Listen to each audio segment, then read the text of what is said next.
I went to SAIT.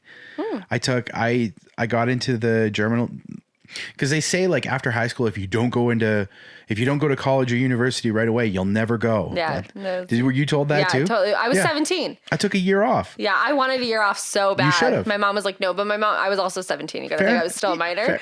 Yeah, my mom, I was like, can I go to, this is me at 17. You wanna know how annoying I was? Can I go to Spain? Yeah, I was like, I want to go to National Theater School. I want to audition for National Theater School. No, my mom's like, no. My name is Dani and I'm represented by this company and I'm this tall and my hair is red.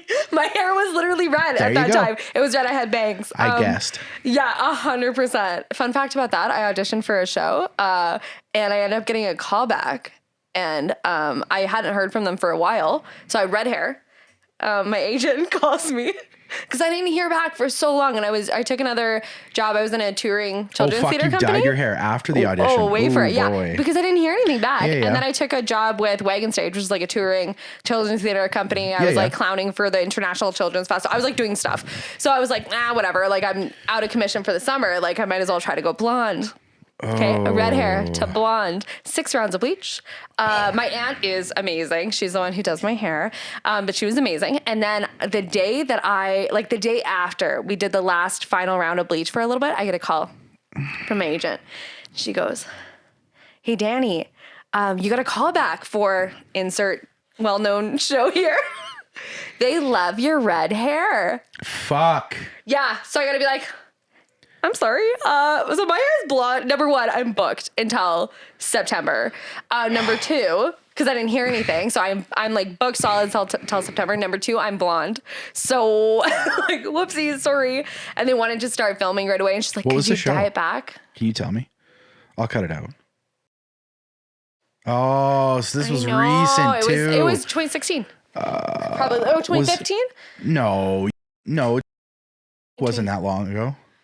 It was right after university. Gotta make a edit mark so I can cut. Well, whatever. You can say.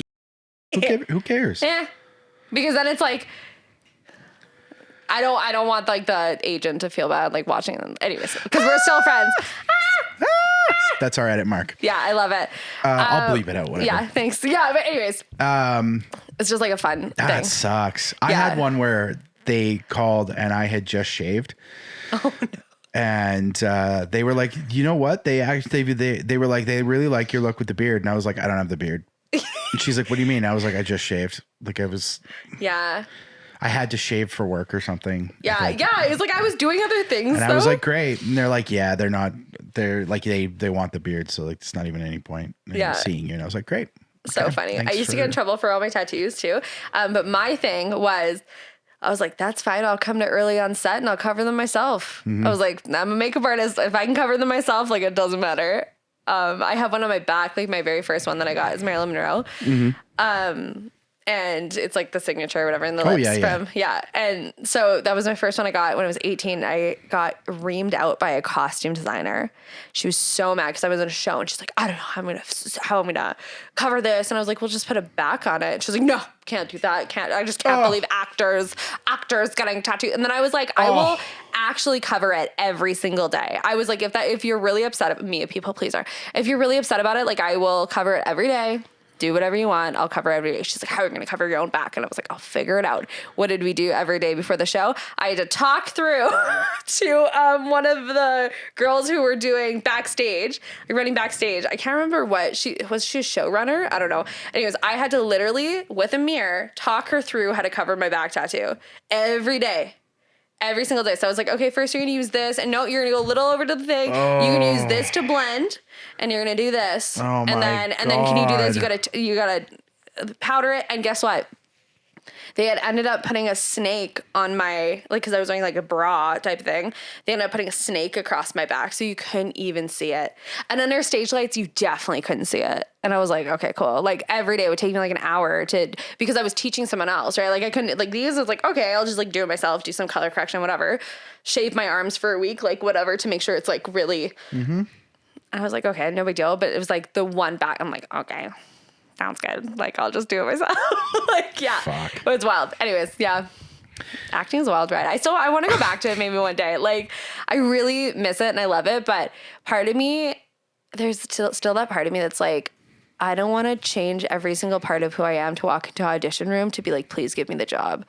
Like if someone were to see me, or if someone were to see me and like, oh, you're perfect for that role, awesome. Or like someone to see my stuff, I'd be like, I'm very open to acting opportunities. But like, hi, whoever's watching. But besides that, it's like I think I'm over the part of my life where it's like I have to pretend not to be myself. Yeah. That's fair. Yeah. That's fair. I love how we both have ADHD and we've just like derailed. 100%. I was talking about school and. Oh yeah, we were talking about school. Yeah, I barely got through school too. Yeah, 100%. I got like a 90. If I didn't get a 98 in acting, I would cry in my car. Like if I didn't got anything below an A-, tears, sobbing, absolutely like just awful. If I got like a 51 in math, I'd be like, nice, sick. Yep, I passed. Yep. Yeah, 100%. Oh, yeah. And to that point, so when I moved to Crossfield to start. Like when we moved to Crossfield in 2004. Mm-hmm. So I started at high school in Crossfield in grade 10. So I did 10, 11, 12 there. And in grade 10, I was like, the new kid, and that was super cool. And like I made a whole bunch of friends or whatever. And then so going into grade 11, the school had kind of they needed to find like another elective or something. And essentially I had been talking to one of the teachers at one point, and they essentially built like a media arts program. Oh, sweet. Purely because that was something that I wanted to do. They like bought like cameras, they bought a green screen, they bought like, cool. They could, but it was also like a budgetary thing where they were like, we need another elective. We have a budget to spend. So like, let's, maybe this is something that we can put the kids into. And it's like, but like really it was like, they did that because that was something I wanted to do. So anyway, I remember one time I was working on a video project that for one of the courses or whatever. And this just like, this goes back to when you were saying like, I could spend all day in the theater. Oh yeah. Right. So at that time, I didn't have an editing computer at home. I was editing on the computers. Initially how I started editing video is I learned the very first time I ever saw Adobe Premiere Pro was when I was at church in youth group. Oh yeah. I used to be a church kid. That's wild. Super glad I'm not anymore.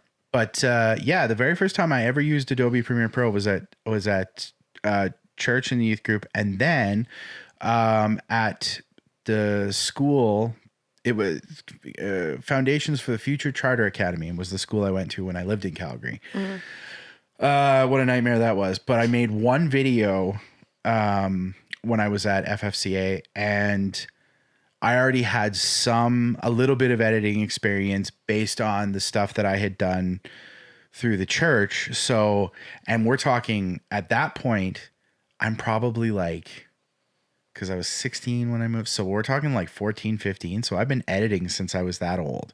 Wow. Like I've been using that program since I was that old. And I'm so like going on 20 years, which is fucking wild. That's wild to think about. Because you know how I started like doing like YouTube things and like when I was 14, 15, I would make video essays. I would ask because I was such a bad writer. Like I write how I talk. If anyone's read my book, I write how I talk.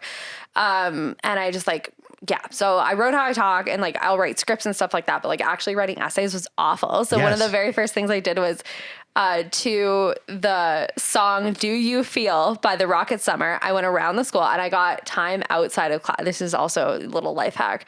I got time outside of class to record these things. So for religion, because I went to Catholic school, for religion and for language arts, whenever I could do a video essay, I was like, I'll blow your goddamn mind with a video essay. And they'd be like, okay. And I was the kid that's like, hey, I've storyboarded this. Let me pitch this to you. And are you cool with this? Yeah. And they'd be like, sure. I'm like, sweet. So I did Do You Feel? And I went around the school asking people to make a mask of who they are on the inside.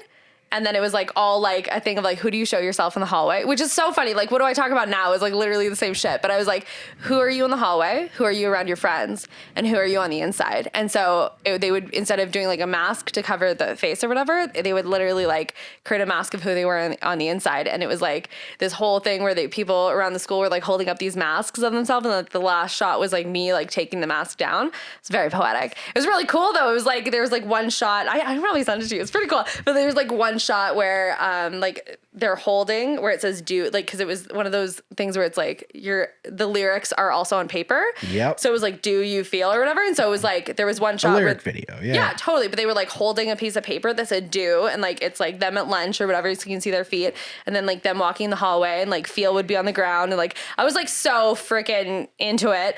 And yeah, I was obsessed with my little digital camera. And then my brother did football for his whole life. So when I was at the football field, I was like, hey, do you guys want to make a video? Do you guys want to make a YouTube video? Like with all the sisters and like the siblings. So I do that like constantly. And like when it came to high school, when I did video essays all the time, but then I took computer technology because it was an elective. Yep. That I was like, I can get an A in this. Like I did no whatever. Like every other course, I am this close to failing, like social studies, science, everything. It took like science 20, 30, 40. Didn't even take bio, nothing. I was like, okay, well, this is going to bring up my average. And I was just like, can I do video essays can I edit the videos that I took for these classes? Can I use the computer technology class to edit those videos? Brilliant. And they were like, yeah. And I was like, cool.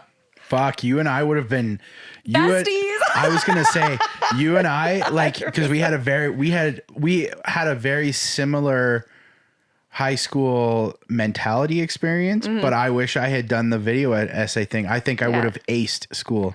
I was like that kid too in classes. I still like, well, I passed, right? But I didn't get a great like average or whatever. And I did the same thing with university. I actually, because I didn't end up taking a double degree, a lot of my film classes ended up being like my electives. So I graduated with like a 3.6 GPA or 3.4 or something like that, which is awesome. That's so good. I have a theater degree, but like it was awesome, but it's because I like scammed the system and taking like that and like queer studies, the film courses, which would technically be a communications class and not a film class. And like, right. My degree. I gamed it. I loved it. Like I loved my degree, and I loved everyone who I interacted with and stuff like that with that. But yeah, it was just like, I was like hacking the system, and I was that kid who would talk in class and then be like, that's it, you're sitting beside me. And I'm like, joke's on you, teach. We're going to be besties too. And like, so I was friends with all my teachers, and like, I was a good kid. I just like didn't want to go to certain classes. So like they knew that if they couldn't find me, I'd be in the theater. They knew that if I wasn't coming to class, that I'd come the next day with a Tim Hortons coffee, be like, I didn't come to class because I just couldn't. Yep. And another thing, we're talking about, different circumstances for kids and like capacity. I saw this meme the other day that was like, made me like tear up, but it's like, oh, do you ever look at yourself and you're like, oh, I was the adult that I needed back then. Like I am the teacher that I like needed back then. That's what I feel like I am, because one of the things that I also talk about with other people who facilitate things and like teachers and like through my leadership programs is we talk about nuance, which is like, you don't know everyone's lived experience. And so if a kid comes late to class, or if a person shows up late to a workshop or something like that, I never am like, you're late, blah, blah, blah. I'm like, okay, I have no idea what just happened. So, hey, I'm happy you're here. Oh, they show up an hour late. Hey, come join us. I'm so happy you're here. Here's the spark notes of what we're doing. We're going to move forward. You take all the time you need to get cozy. Because I know I was also that kid who's going through a lot of family stuff and like home stuff that would come into class and like try so hard to be on time. But if I was 2 minutes late and if I were to get reamed out in front of everyone, like I would sob. And like I had this one professor who in university, because there was a time in university, like my family lost everything. So it was one of those, that week or whatever, that I kind of learned that my whole life would be uprooted. And so I was like, okay, so I did not want to go to my movement class at all, like acting wise, because you would have to do movement, voice, and then regular acting. I didn't want to go, but I had so much guilt. So I like walked up to my professor and I was like, I can't go. Like, I don't want to go. Like, and I was sobbing and I was like, I don't want to go. I'm going through stuff. I can't be here. And she was like, you're going to get your yoga mat and you're going to meet me in class. And I was like, so mad. I was like, that, right? The reason why, and I know this now from being a facilitator, is because she knew the safest place for me to be would be in that class. So even though I had to cry in front of all my peers, It was like an advanced level class. So it was still like, I think only 15 people in the class or whatever. And I had known them since year 1 or whatever. But I sobbed, and like, she's like, even if all you do is lay down on your yoga mat, she's like, that's enough. Like, that's good. And then there was one point where she put her hands on my chest because I was trying not to cry. She's like, just breathe. And then I breathed, and I was like sobbing, and it was mortifying. Like, I was so embarrassed. But now on the other side of that, I'm like, she knew that she didn't need to know everything that was going on. She just needed to give me a space to just exist. A safe space. Yeah, safe space. Cause she's like, she knew that if I wasn't going to go there, like, where am I going to go? Like, am I going to be somewhere on campus? Am I going to go to my car and try to like drive in that? Like, she was like, Jesus, safest place to be is in this theater. And like, that was always, theater has always been that thing for me. But it's like, as a facilitator and as someone who teaches kids and stuff like that, it's like, I want to be that space. I wouldn't be like, hey, crying child, get in this class. I'd be like, okay, cool. You are going to go find a safe, like, do whatever you need to do. And I'm going to make sure that someone's with you to do that. And like, you just like take all the time that you need, but it doesn't take anything from my experience as a facilitator or a teacher. And I think that's like, a lot of people need to realize that. And I wish that more people did when they were teaching. Yeah. Like in our day and age, is like, just let people be humans. And I feel it has nothing to do with you. No. And I feel like that is, I definitely know from my experience through school and all that stuff, they're not, and I'm not saying that like all my teachers were bad people or anything like that, but they were just, you don't come across a lot of teachers that are like, because that are super, understanding to kids and stuff like that. And I, on the flip side of it, I kind of get it because they're also going through their own stuff because like you just said, we're all human.